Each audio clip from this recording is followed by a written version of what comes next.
जी आनंदपुर अतिरिक्त जिला दौरान एक न्याय प्रकाश कर कि गत 9/9/2020 गोटे कलिंगारे गोटे अघटन घटला जहाँकि गोटे बुढ़ी आउ ता पुओ रही गोटे पुराणा अंगनवाड़ी केन्द्र रही हठात ये जो आक्यूज जो से गला जे पैसा मागिला पैसा नदेवा फल एक शक्त बाउंश ठेंगारे प्रबल प्रहार कला और मरीगला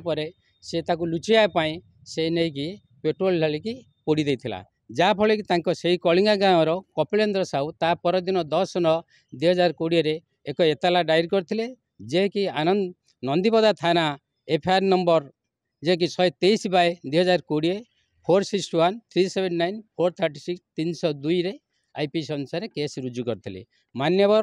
आनंदपुर अतिरिक्त जिला दौरान 18 जन साक्ष्य प्रमाण को भित्ति करी ताकू आज आजीवन कारादंड सह जोरिमाना प्रदान कर कि 302 अनुसार 25,000 एवं गोटे वर्ष अनादेय एवं 379 दफा अनुसार 2 वर्ष एवं 2,000 3 मास फाइन कराई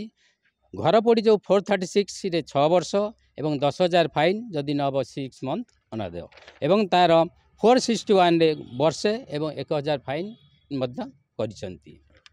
आक्यूज है से कलिंगार देवाशीष दास से कलिंगार से पिला।